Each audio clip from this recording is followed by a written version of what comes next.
Police महकमे में जाओ तो मुसलमानों से कोई बात करने के लिए तैयार नहीं। डाक खाने के अंदर जाओ तो मुसलमानों दाढ़ी टोपी वालों को देख देख के अलग धुतकार करके खड़ा कर दिया जाता है।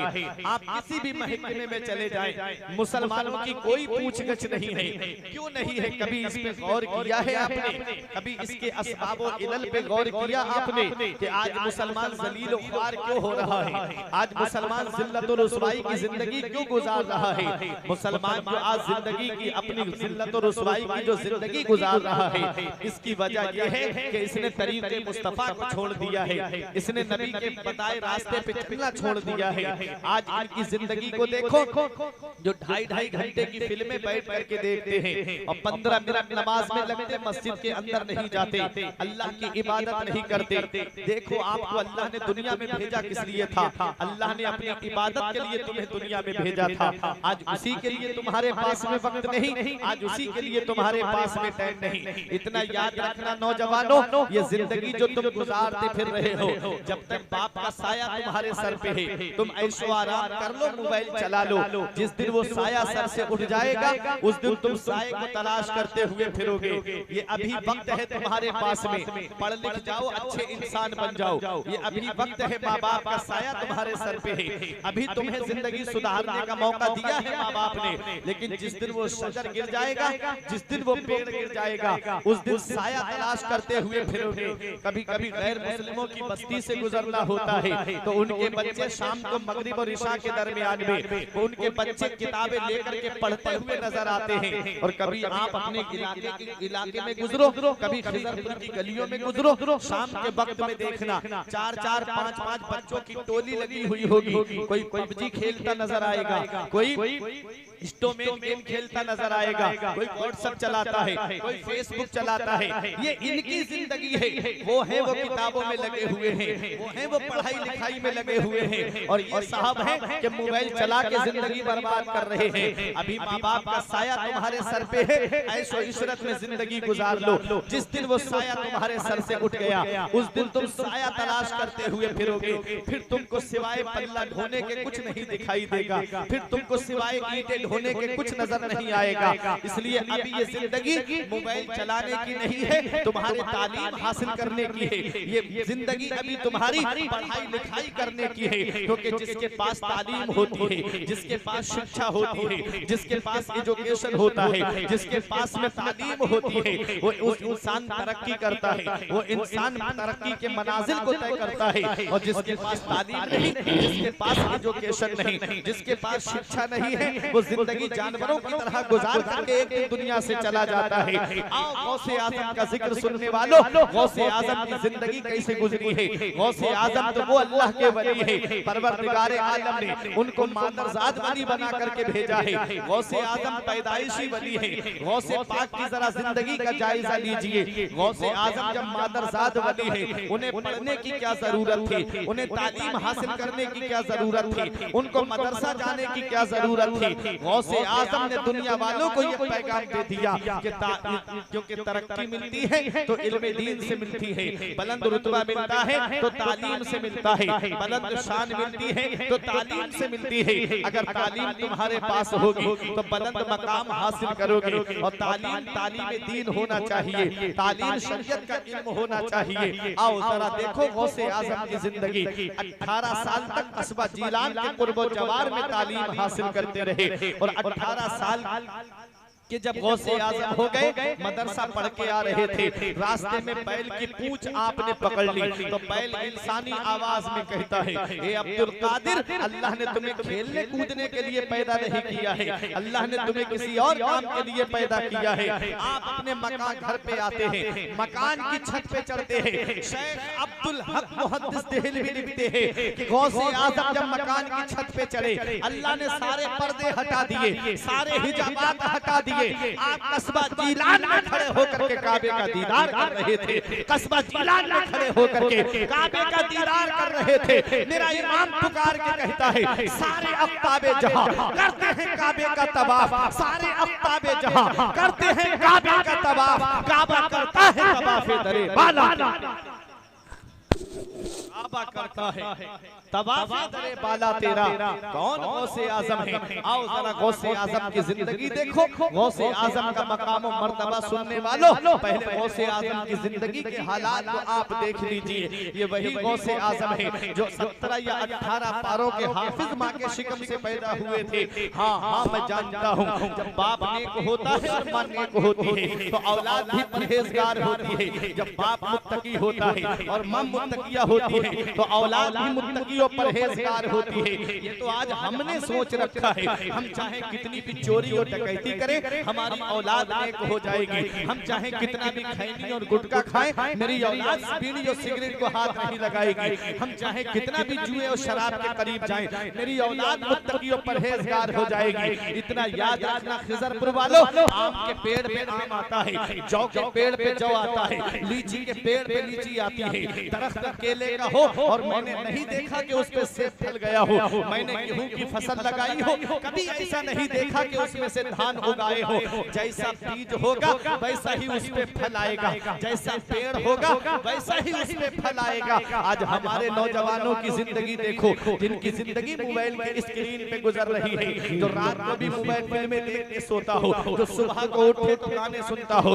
आज ये हमारे यहाँ के नौजवान हैं जिन्हें नमाजों से मतलब नहीं, जिन्हें रोजों से मतलब नहीं, जिनको दीनी कामों से मतलब नहीं, सिर्फ जुबानी दावा है कि नबी के नाम पे गर्दन कटा देंगे, गौसे आजम के नाम पे गर्दन कटा देंगे। अरे तुम क्या गौसे आजम के नाम पे गर्दन कटाओगे जो 2 घंटे गौसे आजम के जिक्र की महफिल में ना बैठे, जो 2 घंटे नबी के जिक्र की महफिल में ना बैठे, कहां से गर्दन कटा देगा। सिर्फ जुबानी दावे है, झूठा दावा है, झूठी है मोहब्बत तेरी, ये सच्ची मोहब्बत नहीं है। इतना याद रखना प्यारे मुसलमानों, गौसे आजम का जिक्र सुनने आए हो, गौसे आजम बनते कैसे हैं, गौसे आजम की शान जरा मुलाहिजा कीजिए। आज हमारे यहाँ के नौजवान हैं और एक वो नौजवान है जो दरिया के किनारे लेटा हुआ है, भूख ने निढाल कर दिया है, भूख की शिद्दत ने बेचैन कर दिया है। दरिया के किनारे बैठ गए, कोई मुबाह चीज मिल जाए उठा करके खा लूं ताकि भूख की पेट की भूख मिट जाए। अचानक दरिया में एक सेब बहता हुआ आया, उस सेब को उठा करके एक लुकमा खाया था हजरत अबू स्वाले ने, अंदर से तकवे ने झंझोड़ दिया, परहेजगारी ने झंझोड़ दिया। ए अबू स्वाले ये तुमने क्या कर दिया, तुमने ये सेब खाया है, ये किसी बाग का होगा और बाग का कोई मालिक होगा, तुमने बगैर मालिक की मर्जी के ये सेब खाया है, क्या जवाब दोगे कयामत में उस बाग के मालिक को। उसने रब की बारगाह में तुम्हें ला करके खड़ा कर दिया।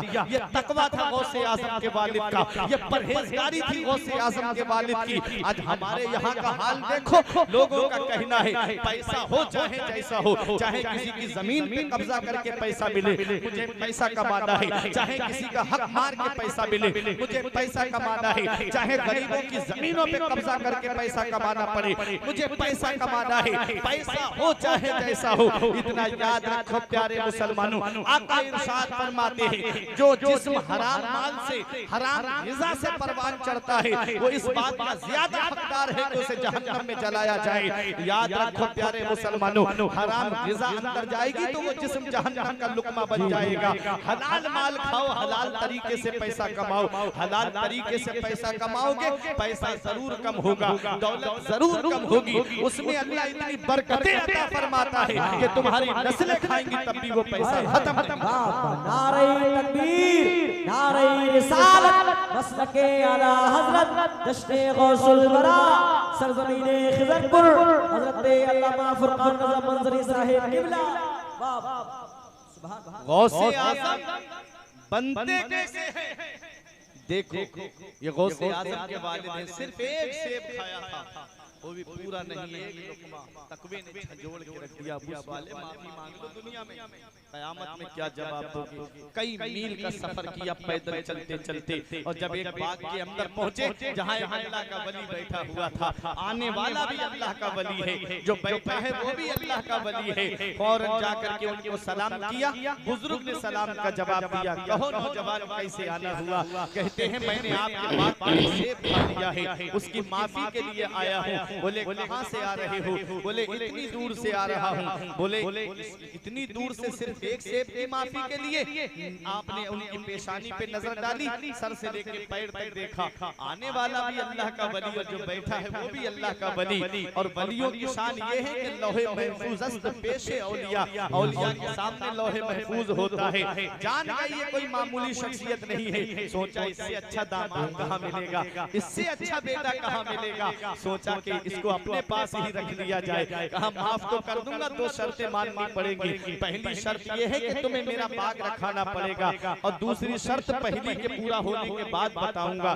कई साल तक बाग की रखवाली करते रहे, वाकया आपने सुना है। पस मंजर बताना चाहता हूँ। जब बाग की रखवाली की मुद्दत पूरी हुई, कहा अब तो माफ कर दीजिए। बोले माफ कर दूंगा, दूसरी शर्त रह गई है। बोले दूसरी शर्त क्या है? कहा तुमको मेरी बेटी से निकाह करना पड़ेगा, लेकिन सुनो मेरी बेटी कानों से बहरी है, आंखों से अंधी है, जुबान से गूंगी है, हाथों से लुंजी है, पैरों से लंगड़ी है। तुम्हें उसके साथ में निकाह करना पड़ेगा। अल्लाह अकबर। ऐसा मॉडल अगर आज के नौजवान के सामने रंग दिया जाए तो बताओ क्या वो शादी के लिए तैयार होगा? हरगिज तैयार नहीं होगा। लेकिन ये गौसे आजम के वालिद हैं, कहते हैं ये मैं दुनिया में सजा बर्दाश्त करने के लिए तैयार हूँ, मैं आखिरत में सजा बर्दाश्त नहीं कर पाऊंगा। अल्लाह अकबर। कहते हैं मुझे ये रिश्ता मंजूर है।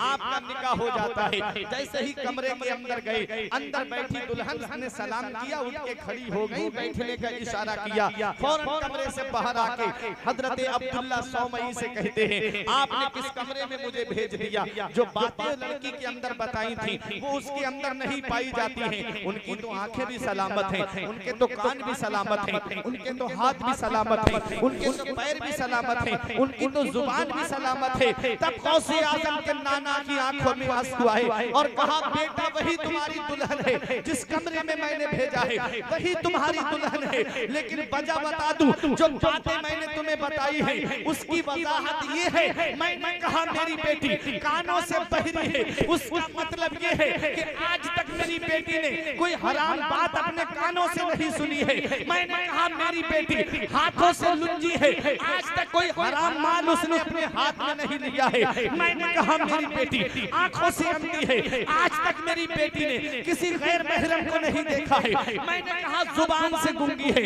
मतलब ये है कि आज तक मेरी बेटी कभी झूठ नहीं बोली है। अरे बाप जब इतना नेक हो जो एक सेब की खातिर कई साल तक बाग की रखवाली करे, जो दिन को भी अल्लाह की इबादत करे, रात को भी अल्लाह की इबादत करे, और माँ की शान ये है कि जो दिन को भी कुरान पढ़े, रात को भी कुरान पढ़े, जो कभी जिंदगी में झूठ ना बोले, तो उसके शिकम से जो बेटा पैदा हुआ था उसी बेटे को दुनिया वाले गौसे आज़म के नाम से जानते हैं।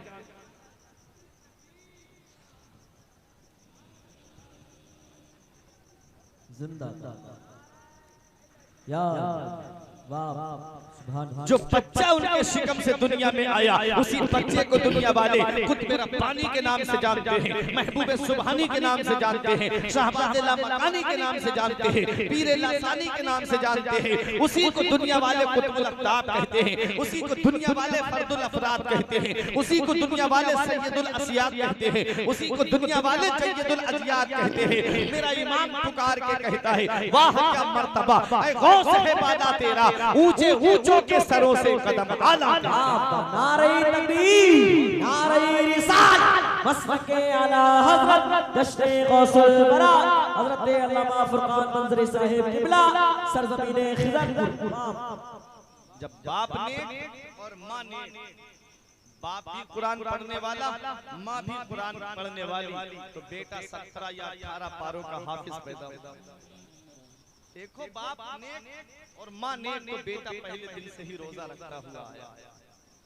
ये तो आज हमने सोच रखा है ना, हम चाहे कितने भी गुनाह के काम करें, मेरी औलाद बहुत नेक हो जाएगी।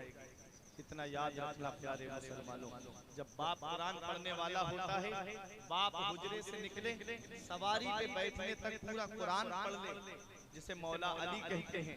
और माँ की शान ये हो कि जो दिन को भी कुरान पढ़े, रात को भी कुरान पढ़े, तो बेटा नेज़े पे चढ़ के कुरान सुनाने वाला हुसैन होगा।